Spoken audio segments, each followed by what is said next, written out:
नमस्कार, welcome to Isha's kitchen diaries. आज मी तुमच्यासोबत शेअर करणार आहे बाजारात मिळणाऱ्या रसमलाईसारखी मऊ, स्पॉन्जी आणि स्वादिष्ट रसमलाईची सोपी रेसिपी। ही रसमलाई एकदा करून पाहिली तर पुन्हा पुन्हा बनवाल।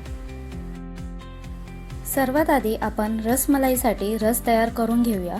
त्यासाठी एका पॅनमध्ये अर्धा लिटरपेक्षा थोडे जास्त दूध घेतले आहे। आता यामध्ये बारीक चिरलेले काजू बदाम घालते। रसमलाईला सुंदर पिवळा रंग यावा म्हणून 2 चमचे दुधामध्ये थोडासा फूड कलर मिसळून घालते। तुम्ही फूड कलर ऐवजी केशर देखील वापरू शकता।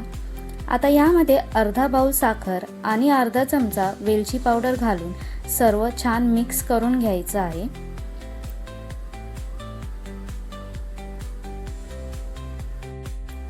आता याला चांगली उकळी येऊ द्यायची आहे। रस जास्त घट्ट किंवा जास्त पातळ न ठेवता मध्यम कन्सिस्टन्सीचा ठेवायचा आहे।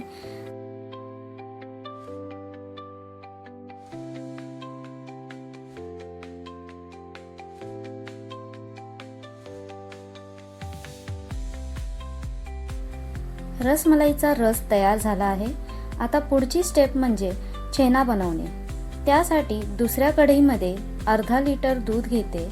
दुधाला एक उकळी आल्यावर गॅस बंद करून ते 5 मिनिटे थंड होण्यासाठी ठेवायचे आहे। 5 मिनिटांनंतर दूध नासवण्यासाठी 2 चमचे व्हिनेगरमध्ये 2 चमचे पाणी मिसळून घेतले आहे। आता हे मिश्रण थोडे थोडे दुधामध्ये घालत सतत हलवत राहायचे आहे। काही सेकंदातच पनीर आणि पाणी वेगळे झाल्याचे दिसेल।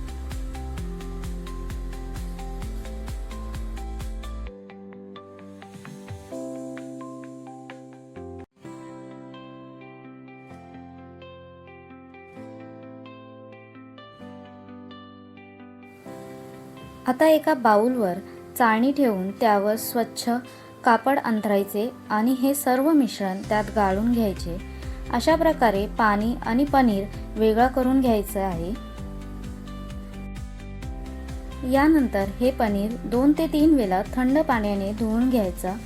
त्यामुळे व्हिनेगरचा आंबटपणा पूर्णपणे निघून जाईल। आता हलक्या हाताने पनीरमधलं अतिरिक्त पाणी काढून घ्यायचे आणि त्यावर एखादी जड वस्तू ठेवून 15 मिनिटांसाठी बाजूला ठेवायचे। त्यामुळे उरलेले पाणी देखील निघून जाईल। तोपर्यंत चाशणी तयार करून घेऊया।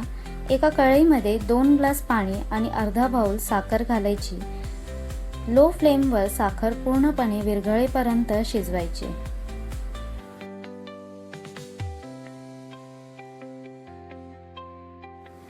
पंधरा मिनिटांनंतर पनीर एका प्लेटमध्ये काढून घ्या।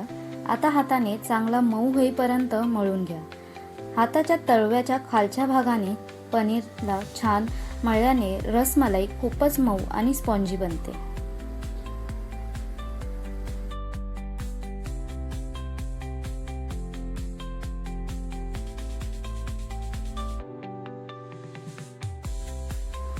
आता ह्यामध्ये 1 चमचा कॉर्नफ्लॉवर घालून पुन्हा हलक्या हाताने मळून एकसारखा गोळा तयार करायचा आहे।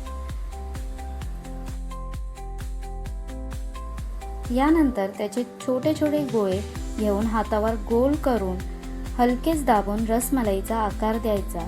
अशाच प्रकारे सर्व रसमलाई तयार करून घ्यायची।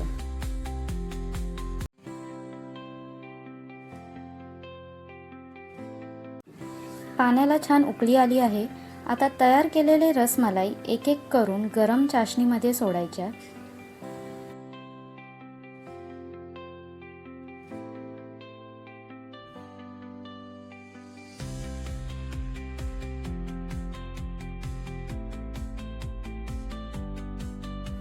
हाय फ्लेमवर त्यांना शिजू द्यायचे।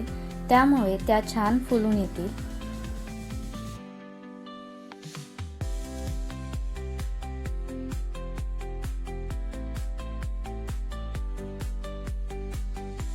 पाच मिनिटांनंतर झाकण ठेवून पुन्हा 5 मिनिटे हाय फ्लेमवर शिजवायचे।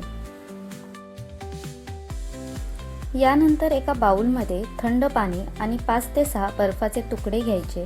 चाशणीमधून काढलेल्या रसमलाई या बर्फाच्या पाण्यात टाकायचे। त्यामुळे त्यांचा मऊपणा आणि स्पॉन्जी टेक्स्चर टिकून राहतो। 10 मिनिटांनंतर रसमलाईमधील अतिरिक्त पाणी हलक्या हाताने काढून घ्यायचे आणि एक एक रसमलाई तयार केलेल्या रसामध्ये टाकायचे.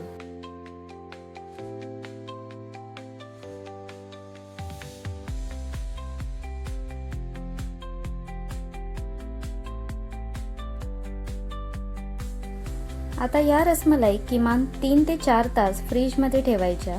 त्यामुळे रस छान मुरतो आणि चव अप्रतिम लागते. तर तयार आहे आपली मऊ, स्पॉन्जी आणि तोंडात विरघळणारी थंडगार रसमलाई. सण असो किंवा खास पाहुणे, ही रसमलाई सगळ्यांची मने जिंकणार. जर तुम्हाला ही रेसिपी आवडली असेल तर व्हिडिओला लाईक करा, चॅनलला सबस्क्राईब करा आणि अशाच स्वादिष्ट रेसिपीजसाठी ईशाज किचन डायरीज सोबत जोडलेले राहा.